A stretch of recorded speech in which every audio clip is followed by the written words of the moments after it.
Inyong tanan mga kasyargaw, happy viewing. Magandang umaga po. Good morning. Good morning usab sa atong mga kalungsuran nga sakop sa isla sa Siargao.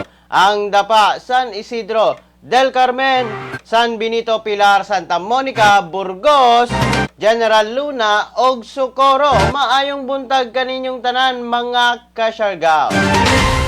Maayong buntag usab sa atong mga frontliners din ha, nga padayon ng effort para na makaserbisyo kanatong tanan mga Pilipino mga kasyargaw.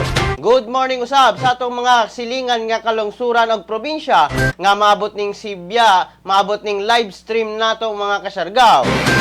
Ilabi na sa Agusan del Sur, Agusan del Norte, Surigao del Sur, o sa Dinagat Islands. Maayong buntag po kaninyong tanan. Good morning po. Good morning usab sa atong mga viewers din ha. Good morning kaninyong tanan. Magandang umaga po. Good morning usab sa atong mga viewers Luzon, Visayas ug Mindanao. Kay abot man kita mga kasyargaw didto, ilabi na sa laing bahin sa atong laing bahin sa nasod sa kalibutan mga kasyargaw. Good morning Siargao, gikan na kan Charles Ken Mantilla. Good morning usab sa atong mga viewers din ha. Happy morning po kaninyong tanan. Good morning. Gising, bakod na kita mga kasyargaw. Kay bagong umaga, bagong kinabuhi na usab, karong adlaw. Good morning usab sa atong mga nag-react dinhi na sa atong live stream karon. Si Edelina Valleser og Charles Ken Mantilla, good morning. Happy viewing. Og kang Sammy Avestrus Jr., good morning po. Salamat sa inyong suporta. Di na kita maglangan mga kasyargaw, di na kita maglangan atong pagasayron karon ang kahimtang sa atong panahon. As of 3 a.m. mga kasyargaw, ang low pressure area kung LPA gibana-bana nga naa sa 115 kilometers east of Daet, Camarines Norte mga kasyargaw. Atong makita sa atong screen nga ang LPA ana sa 115 kilometers gikan na sa Daet, Camarines Norte. Samtang ang Mindanao mga kasyargaw makasinati sa panalagsang pagdag-on ngadto na sa madag-umon nga kalangitan. Inubanan sa patak-patak nga pag-ulan tungod na sa localized thunderstorms. Adunay hinay ngadto na sa kasarangan nga hangin ang magagikan sa habagatang kasagpan ngadto na sa kasagpang direksyon og hapsay ngadto na sa kasarangan ang pagbalod sa atong mga kadagatan. Kagabi mga kasyargaw, adunay pag-ulan nga atong nasinati diri na sa atong probinsya Surigao del Norte, Rehiyon Caraga ug isla sa Siargao. Apan karon atong makita sa atong screen mga kasyargaw nga ang Caraga region aduna lamay patak-patak nga pag-ulan o kasarangan ang pagbalod sa atong mga kadagatan. Mao kana mga kasyargaw, ang latest updates nato mga kasyargaw ilabi na sa atong lakat sa panahon. Salamat kaninyo mga kasyargaw. Mao kana ang atong weather report karong buntaga. Morning Siargao, miss ko na maligo dagat dyan. Yes po, Edeline Valleser. Magandang umaga po, Edeline Valleser. Salamat sa pagtutok sa ating live stream ngayon. Good morning. Good morning Sayak from Bembem o sa ako family diha. Gikan na kang Andy J nga Solima. Good morning po. Happy viewing kaninyong tanan. Good morning. Good morning usab kang Bing kay Gasra Nokoda. Joy James Drick Torres. Good morning po kang Globeth Cabanyero. Good morning. O kang Karen Basianyos Bacalños mga kasyargaw. Good morning po. Salamat sa suporta. maayong buntag, good morning, magandang umaga po. Dili na kita maglangan, ato na nga pagasayron ang mga nagdilaab nga balita karong buntaga. 29 ka barangay sa Dapa gipahinumduman nga mag-identify og mag-designate sa BIU kon Barangay Isolation Unit. Gipahimangnuan o gipahinumduman karon ang tanang kabarangayan sa atong munisipalidad sa Dapa mga kasyargaw nga mag-identify kini og mga barangay isolation unit kon BIU ilabi na sa sakto nga lugar nga pahimutangan niini alang na sa mga locally stranded individuals og ROFs. Kinahanglan nga ang mga i-submit nga mga identified BIU alang na o masubmit kini alang na sa mga LSI og ROF kini ipasa mismo kang Mr. Ervin Bendanillo ang Municipal Tourism Officer sa Dapa og focal person sa LSI og ROF o kang Mrs. Ira May Sildora. Paga-inspeksyonon kini mga kasyargaw sa Rural Health Unit uban sa mga nihisgot nga mga personahe gikan mismo ang maong pahinomdom mga kasyargaw sa Interagency Task Force Dapa. Gipanawagan ang tanang kabarangayan nga mag-submit kamo og report o mag-submit kamo kung asa nahimutang ang mga BIU sa matag barangay mga kasyargaw. Kay hibala naman kita, daghan ang mga miuli na mga LSI, miuli na mga ROF mga kasyargaw. Apan sa pagsulod sa atong lungsod sa Dapa kinahanglan kini i-quarantine mga kasyargaw. Mao kana ang latest updates didto na sa atong munisipyo sa Dapa mga kasyargaw. Gihangyo ang 29 ka mga barangay. Samtang Santa Monica Municipal Police Station mi pahigayon og barangay visitation og dialogue alang na sa pagsumpo sa recruitment scheme sa 8 grupo. Kagahapong adlaw mga kasyargaw, 1:15 sa hapon, ang Santa Monica Municipal Police Station sa pagpangulo ni Police Corporal Winston P. Matugas nga pagpahigayon o nagpahigayon og barangay visitation og dialogue ingon nga pagsumpo sa recruitment scheme sa CPP, NPA, NDF og LCAC o End Local Campaign Against Communists dito na sa mga residente sa Barangay TR Lan, Munisipalidad sa Santa Monica. Ang maong aktibidad gilayon nga makahatag og impormasyon og pagpalalom pa sa pagpasabot sa kampanya batok sa 8 grupo. Ilabi na sa recruitment of the youth o pagmugna sa ligon nga partnership sa publiko o community participation, ilabi na sa safety program sa kapulisan. Mao kanang latest updates dito na sa Santa Monica mga kasyargaw. Good morning! Good morning kaninyong tanan. Good morning po. Good morning kang Samantha Argota. Good morning po. Good morning usab kang Ranelio Junior Villar. Good morning po. Salamat sa suporta. Magandang umaga po. Salamat. Samtang sa laing bahin, Barangay San Mateo, San Isidro, na ilang nga entry alang na sa hardin ng pagbabago. Kahibalo ba mo mga kasyargaw nga ang Barangay San Mateo sa San Isidro sakop ning atong isla sa Siargao na ilang nga entrante sa hardin ng pagbabago ubal sa partnership sa Department of Labor and Employment, Philippine National Police, LGU o SASULP Association. Kiniisip pagdani sa Siargao non sa pagmugna og sustaining food security sa atong isla og makaprovide o makahatag og panginhanglanon sa pagkaon sa isla. Kini mamahimong model alang na sa lain pang mga munisipalidad nga gustong magpahigayon o mga pagpananom ilalom sa hardin ng pagbabago sa kapulisan. Mga kasyargaw, mao kana ang latest updates dito na sa San Isidro. Gidani mga kasyargaw nato ang katauhang Siargao noon din hina sa nagkadaiyang munisipalidad nato sulod sa isla nga ang pagpananom usa sa mga susi para na makunhuran ang presyo sa mga pamaliton o dinhi kita mokuha o mga source sa pagkaon mga kasyargaw. Mao kana ang latest updates dito mga kasyargaw. Samtang gobernadora sa Dinagat Islands padayon ang pagpangapod-apod sa local social pension.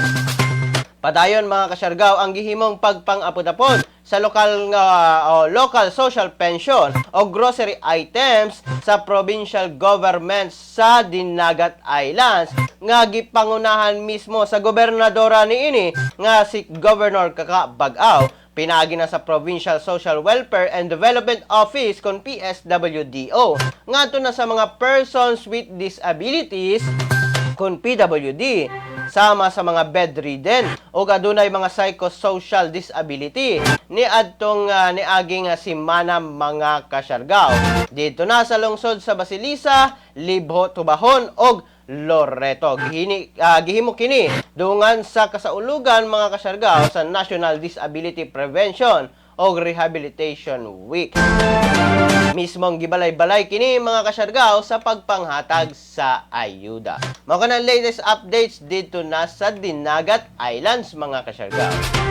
Samtang mga kasyargaw sa atong mga ROF, dugang 56 mga kasyargaw nga ROF miabot sa Bangkasi Airport. As of 2:30 AM, July 28 mga kasyargaw 2020, miabot ang 56 returning OFWs mga kasyargaw dito na sa Bangkasi Airport, pinaagi na sa PAL Sweeper Flight PR4997. Sumala pa nga miabot ang 15 Butuan City, Agusan del Norte 16, Agusan del Sur 1, Surigao del Norte 11, Surigao del Sur 5, Dinagat Islands 1, og Misamis Oriental dito na sa Hingoog City Paingon og Medina duha ka buok mga kasyargaw. Mao kana mga kasyargaw ang latest updates gikan na mismo sa OWA Caraga nga adunay niabot na mga dugang nga mga returning OFWs mga kasyargaw. Good morning kaninyong tanan sa atong mga viewers din ha. Good morning po. Salamat kaninyong tanan. Maayong buntag po. Maradyaw na buntag. Samtang mga kasyargaw sa laig bahin sa atong mga balita, Pangulong Rodrigo Duterte mihisgot mahitungod na sa oligarkiya sa atong nasod. Gisgutan ni Pangulong Rodrigo Roa Duterte panahon sa State of the Nation address niini mga kasyargaw ni atong Lunes ang oligarkiya nga nahitabo sa atong nasod ug ang kalisod nga gidala niini. Atong paminawon ang pamahayag ni Pangulong Rodrigo Roa Duterte. I would like to ask, were you a part of ACRA when this contract of Ayala Water was being drafted? And why are you fumigating? Bakit kasi ikaw lang ang galit? Nasabi mo na dynasty. You are a hypocrite. You know that you cannot pass an anti-dynasty law. Ikaw nandyan sa Congress, ikaw ang mauna dito. But to take it against me for protecting my country is something which I really resent. Alam mo, you describe using the dictionary the synonym ng mga oligarchy. Then you proceeded to characterize everyone, every name, and then said that oligarchy is not bad at all, because not all oligarchies are bad. True. But ito, to my countrymen, the oligarchy that exists in this country is the oligarchy that existed during the Spanish time. And the Spanish lands and the friar lands and all the benefits that were passed on to the insulares who did not go back to Spain or to the Spaniards and into their... But that was long ago. It has been forgotten. This is the oligarchy that controls the Philippines by what? By taking control of the water and the electricity and power. Yan ang oligarchy mo, Drilon. Mao ka na mga kasyargaw, ang paghisgot ni Pangulong Rodrigo Duterte mahitungod na sa oligarkiya sa atong nasod. Samtang mga kasyargaw, sa maong mga pamahayag ni Pangulong Rodrigo Duterte, si Senador Franklin Drilon mga kasyargaw, mitubag sa akusasyon ni Pangulong Rodrigo Duterte mahitungod na sa oligarkiya mga kasyargaw, ilabi na sa paghisgot sa iyang pangalan. Ang mga kasyargaw, mitubag na o gamihatag reaksyon si Senador Franklin Drilon mga kasyargaw sa akusasyon ni Pangulong Rodrigo Duterte kaniya may tungod na sa issue sa oligarkiya, political dynasty o guman pa. Atong paminawan mga kasyargaw ang pamahayag ni Senador Franklin Drilon. Well, I was surprised to be candid about it, and I'm not the enemy. Our enemy is the pandemic, and he says that he took exception to my having mentioned oligarchy. Oligarchy is bad for our governance, no question about that. But I said that to eliminate oligarchy, we must take a good look at our system, strengthen our laws that makes possible oligarchy, and I think he thought that I was hitting his family when I mentioned about political dynasty. That political the need for an anti-dynasty law has been an advocacy of mine even before President Duterte came into office, and I am doing that because the Constitution requires Congress to pass a law on anti-dynasty, and that was all that I said. That we need to pass a law. In fact, among my first bills that I filed in Congress first week of July, about a year ago, or 1916 or 2016, was an anti-dynasty bill. So the president thought I was referring to him. No, I was not. It has been a bill that I filed since even before. Mao kato mga kasyargaw, ang tubag o reaksyon ni Senador Franklin Drilon mga kasyargaw may tungod na sa akusasyon ni Pangulong Rodrigo Roa Duterte may tungod na sa oligarkiya mga kasyargaw, ilabi na sa mga lakang nga gihimo sa maong senador. Iklaro mismo kana ni Senador Franklin Drilon mga kasyargaw. Samtang mga kasyargaw sa laing bahin sa atong mga balita. Survey sa social weather stations kung SWS nga 70% na ang nakadawat sa SAP gipamatud-an ni DSWD Secretary Rolando Bautista. Ipamatud-an ni Department of Social Welfare and Development Secretary Rolando Bautista mga kasyargaw nga ang survey sa SWS kung social weather stations nga 70% sa mga Pilipino ang miingon nga nakadawat na sila og tabang pinansyal gikan sa gobyerno sa pagsugod pa lamang sa COVID-19 pandemic. Atong tan-awon ang mismong pagpamatuod ni DSWD Secretary Rolando Bautista. Ang ng SWS ay nagpapatotoo sa layunin ng Social Amelioration Program natugunan ang pangunahing pangangailangan ng low-income na mga pamilya sa panahon ng krisis na ito. Nagpapatunay ito na naabot na natin ang mga pamilyang lubos na nangangailangan ng tulong bagamat kinakailangan pa na magdagdagan upang lahat ng pamilyang may hirap ay mapagsisilbihan. Ito ang dahilan kung bakit nagkaroon tayo ng karagdagang mga pamilya o waitlisted upang matiyak na mabibigyan ng kaukulang tulong ang mga lubos na nangangailangan at masiguro na walang pamilyang hindi mapaglilingkuran. Ang mga individual na hindi naisama sa SAP ay maaring makatanggap sa ibang uri ng tulong mula sa DSWD at sa lokal na pamahalaan o iba pang ahensya ng ating. Mga kasyargaw, ang pamahayag mismo ni DSWD Secretary Rolando Bautista, mga kasyargaw. Good morning, Siargao. Gikan na kang Maria Lynn Buo. Good morning po.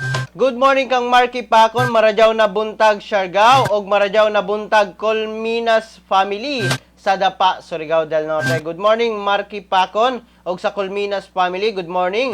Good morning to all. Keep safe everyone. Gikan na kang Rivas Paredo Tordillo. Good morning po. Happy viewing.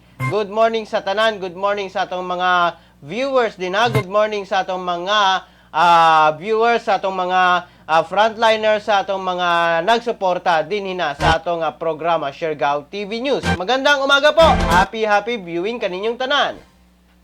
Samtang mga kasyargao, sa laing bahin sa atong mga balita. Lakang sa IATF EID nga whole of government approach dako nga tabang aron dili mo kaylap ang COVID-19. Gitubag mismo ni Presidential Spokesperson Harry Roque ang mga pangutana mahitungod na sa kung unsa nga ba ang mga gihimo nga lakang sa gobyerno ilabi na sa pagsumpo sa COVID-19 pandemic. Atong paminawon mga kasyargaw ang mismong pamahayag ni Presidential Spokesperson Harry Roque. Una po, di po kami sumasang-ayon sa sinasabi ni Senator Drilon.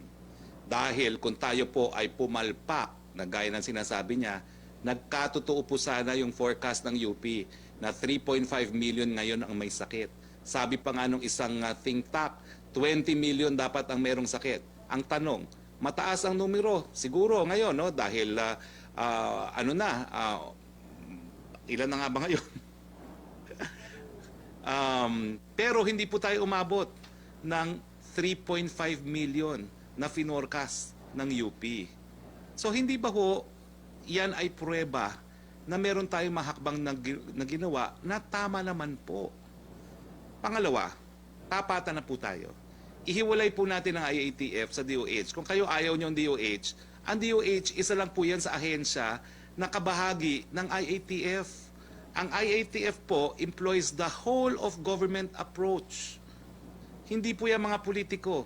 Karamihan po dyan ay mga civil servants, yung mga USEC level, mga career. Alam naman po nilang ginagawa. Dahilan, kaya nga po hindi tayo pumalo sa 3.5 million na merong sakit. 82,040, 50,000 plus ang active. Mataas, of course, pero hindi po 3.5 million. Linawin na po natin yan. Kung hindi po gumalaw ng tama ang Pangulo at ang IATF, 3.5 million po ngayon ang may sakit. Pangalawa, o hindi naman po dapat ikabahala ng tuluyan itong numerong ito. Bakit? Dahil kakaunti lang po ang nagkakasakit ng severe o ng acute. Wala pa po talagang 10% ang nagkakasakit ng mild at acute.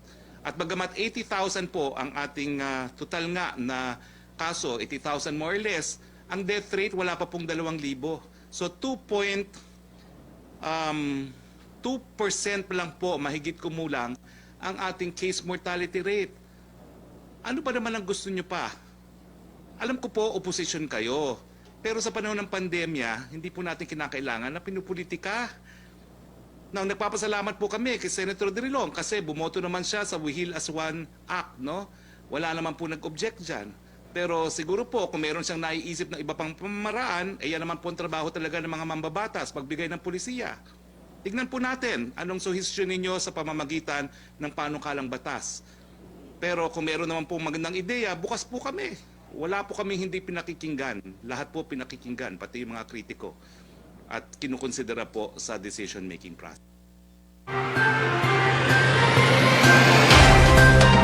Mga kato mga kasyargaw, ang pamahayag mismo o pagpaklaro ni Presidential Spokesperson Harry Roque, mga kasyargaw. Ilabi na sa pangutana kung na doon na ba'y nahimo ang gobyerno, mga kasyargaw, sa pagsumpo sa COVID-19, mga kasyargaw. Mga na, ang latest updates dito na sa kauluan. Samtang, mga kasyargaw, mga doble nga mga benepisyaryo sa Social Amelioration Program miabot sa 675,933. Sumala kang DSWD Secretary Bautista. Mga ayuda kinahanglan na ibalik. Gikumpirma mismo ni DSWD Secretary Rolando Bautista, mga kasyargaw, nga adunay na diskubre nila nga mga doble nga benepisyaryo sa Social Amelioration Program. Atol kini sa gipahigayon nga validation sa DSWD. Sumala pa nga miabot ang mga nadoble nga benepisyaryo sa 675,933. Atong paminawon, mga kasyargaw, ang pamahayag mismo ni DSWD Secretary Rolando Bautista. Sa kasalukuyan, 239,859 na hindi kwalipikado at 675,933 naman ang tinatawag nating duplicate. Batay sa kasunduan natin sa mga lokal na pamahalaan, ang LGU na nagbigay ng ayuda sa hindi kwalipikado ay kinakailangan i-refund ang halaga sa DSWD. Kailangan ibalik ang ayuda sa kanilang mga pamahalaang lokal. Posible din na mabigyan ng demand letter ang mga benepisyaryo na nagsasaad na kailangan nilang ibalik ang nakuhang ayuda. Ang mga benepisyaryo ng 4Ps na nakatanggap ng SAP at nakatanggap na iba pang ayuda ay magkakaroon ng adjustment sa kanilang buwanang cash grant mula sa regular na implementasyon ng 4Ps.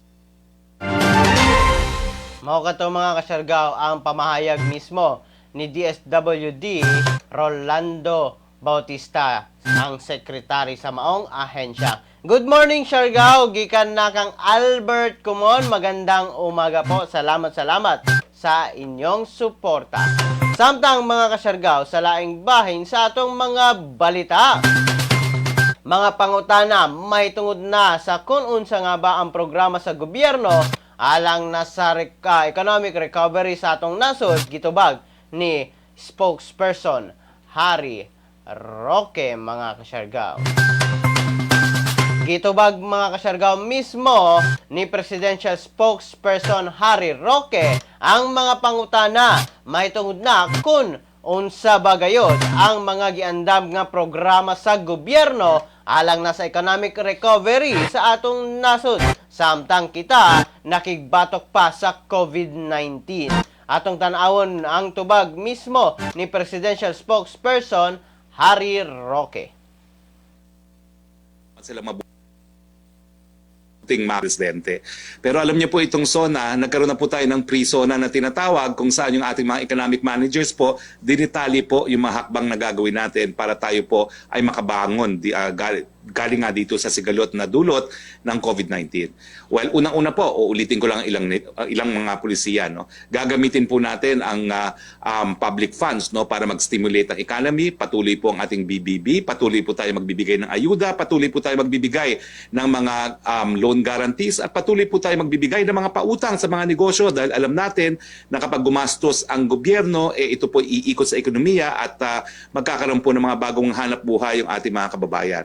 Bukod po dun sa paggamit ng ating pantaunang budget, ay ginagamit din po natin yung monetary policy. Pinabababa po natin ang interest rate sa ganon ay makautang ng mura ang ating mga kababayan para sila po ay makapagsimula na sa kanilang mga kanya-kanyang mga negosyo, no. At bukod pa po diyan, pinalawak po natin, dinagdagan po natin yung salapi na nasa ating ekonomiya. Trilyones na nga po ang pinump-in ng ating monetary board para dito, dahil alam po natin na kinakailangan ngang magkaroon po ng mas malawakang money supply nang sa ganun po ma-stimulate ang ating ekonomiya. So ilan lang po yan sa mga plano ng ating gobyerno, at sa sawing palad nga po, hindi natin narinigay ng economic team. Kung nandito po si Secretary Chua, masasabi po niya talaga kung ano yung plano, pero siguro po sa Webes talagang uulitin natin at tatangkain natin na mag-broadcast muli. At si Secretary Avisado sana ang magsasabi kung paano niya gagamitin yung national budget para nga tayo po ay makatayo muli, no, makabangon. At si Science and Technology naman po, Secretary of Science and Technology, Secretary De La Peña, didetalye sana niya kung paano makakatulong ang siyensya at teknolohiya sa panahon ng pandemya. Hayaan niyo po, sa Webes po siguro makakasama na natin sila. Mao ka na mga kasyargaw ang mismong pamahayag ni Pangulong Presidential Spokesperson Harry Roque, mga kasyargaw. May tungkol na sa pangutana kung unsa bagayod ang mga economic recovery plan sa atong nasod, mga kasyargaw. Mayong buntag, good morning po sa atong mga viewers. Good morning po, happy viewing po kaninyong tanan. Salamat po sa inyong suporta. Samtang mga kasyargaw, Bayanihan 2, posibleng nga mo arangkada na karong Agosto. Posible na mga kasyargaw nga mo arangkada karong Agosto ang Bayanihan 2 o Bayanihan to Recover as One Act, ilabi na sa pagbalik sa sesyon sa Kongreso. Sumala pa mga kasyargaw kang Presidential Spokesperson Harry Roque nga lakip usab nga posible nga morangkada ang 1.3 trillion pesos nga economic stimulus package, mga kasyargaw. Atong pagkasayron ang detalye gikan mismo kang spokesperson Harry Roque. Na Kongreso. At kahapon naman po nangako yung liderato ng Kongreso na within the month, no, or siguro itong darating na month na Agosto, maisa sa batas o ma-approve nila in third and final reading yung stimulus package at saka yung extension ng Bayanihan We Heal as One 2. Mao kana mga kasyargaw ang pamahayag mismo ni Presidential Spokesperson Harry Roque, maitungod na mga kasyargaw sa Bayanihan 2 o ang Bayanihan to Recover as One Act, mga kasyargaw, sa atong nasod. Samtang sa atong mga dugang na mga segment, mga kasyargaw, ang horoscope karong adlaw. Kini mga kasyargaw, giya lamang kanato para na sa pagkabot sa atong success. Sa zodiac sign nga Aries, dunay trick moments karon. Mag-orasyon, meditation, o magbanding sa mga close friend. Lucky number 33, 56, 42, 28. Lucky color ivory white. Samtang sa Taurus, thoughtful ka karon. Maghatag ka og surprise gifts sa imong love. Adunay effective work plan. Lucky number 15, 37, 30, 54 og lucky color apricot orange. Samtang sa Gemini, malipayon ang imong mood. Daghang mahuman nimong nga trabaho karon. Lucky numbers 38, 17, 44, 52. lucky color midnight blue. Samtang sa Cancer, ang imong kauban naninguha nga maguba ang imong plano. Maglikay aron mahuman ang project. Lucky numbers 58, 15, 33, 13. Lucky color brown. Sa Leo, nana ang imong bagong romance. Very strong ang imong emotional energies. Lisod sa imong balance, mga kasyargaw. Lucky numbers 30, 53, 37, 48. Lucky color electric blue. Samtang sa Virgo, ang imong plano partner ang mag-increase sa imong income. Lucky number 29, 38, 50, 52. Lucky color lavender. Samtang sa Libra, ang imong financial matters adunay great opportunities. Good day ka karon. Mag-organize ang imong budget o mag-balance sa imong checkbook. Lucky numbers 32, 46, 12, 56. Lucky color flame red. Sa Scorpio, moabot na ang imong divine romance. Ang imong life purpose ang mutabang sa kauban. Kini ang magpadaghan og bahandi nimo. Lucky number 40, 49, 57, 22. Lucky color cyan blue. Sa Sagittarius, ang imong gahom ang ability sa pag-go with the flow. Daghang opportunities ang imong ma-encounter karon. Lucky numbers 12, 48, 29, 18. Lucky color vanilla brown. Sa Capricorn, kinahanglan nga imong ikip ang promise nga itago nimo ang sikreto nga interested sa imo. Dili ka malipay nga ma-hurt ang imong kauban. Lucky number 50, 29, 32, 47. Lucky color fuchsia pink. Sa Aquarius, ang attention karon dili negative. Kini mohatag nimo og fast action to solve problem. Lucky numbers 52, 33, 28, 34. Lucky color mustard yellow. Samtang sa Pisces, sundan nimo ang panggahom o ang gahom sa imong third eye. Kini ang mutabang sa imong desisyon karon. Mag-improve ang imong health maintenance. Lucky number 30, 38, 42, 56. Lucky color thunder red. Mao ka na mga kasyargaw ang atong horoscope karong buntaga, mga kasyargaw. Kini giya lamang aron na makabot nato ang success, mga kasyargaw. Good morning, happy viewing sa atong mga viewers. Happy viewing po. Salamat sa inyong suporta. Samtang sa laing bahin sa atong mga balita, mga kasyargaw. Online scam gipatutukan na ni Pangulong Rodrigo Duterte. Gisugo na ni Pangulong Rodrigo Roa Duterte, mga kasyargaw, ang DTI kung Department of Trade and Industry nga hingpiton pa niini ang pagpahibalo sa katawhan sa consumer rights og sumpuon ang mga online scammers. Atong paminawon mismo ang direktiba ni Pangulong Rodrigo Roa Duterte atol sa sona niini. Now more than ever, we need to protect our consumers. The Department of Trade and Industry to ensure the empowerment of Filipinos on consumer rights and coordinate strategies between public and private organizations in building a fair, safe, resilient, and sustainable economy.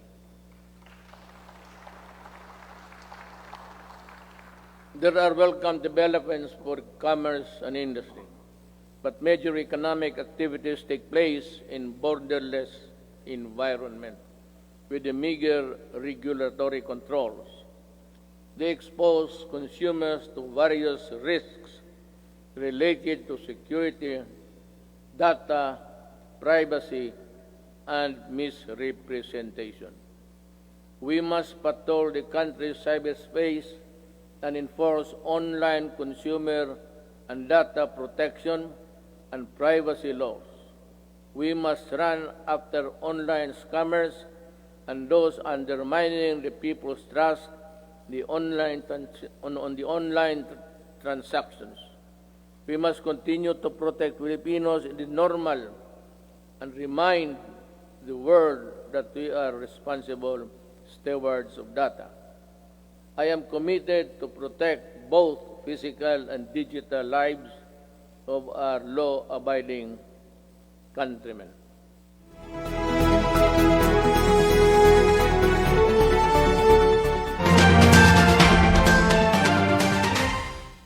Mao kanto mga kasyargaw, ang mismong pamahayag ni Pangulong Rodrigo Roa Duterte, mga kasyargaw, maitungod na sa mga online scammers. Pagatutukan na kini sa Department of Trade and Industry, mga kasyargaw, o ang pagpahibaludugang sa mga consumer rights sa katawhang Pilipino. Samtang sa pinakaulahing bahin sa atong balita, mga kasyargaw, kaso sa COVID-19 sa atong nasod, niabot na sa ihap nga 83,673. Gikumpirma mismo, mga kasyargaw, ni DOH Undersecretary Dr. Maria Rosario Vergerie, mga kasyargaw, ang mga dugang pa na mga COVID-19 case sa atong nasod ug ang total case numbers sa atong nasod, mga kasyargaw. Atong pagatanawon ang pamahayag mismo ni DOH Undersecretary Maria Rosario Vergerie.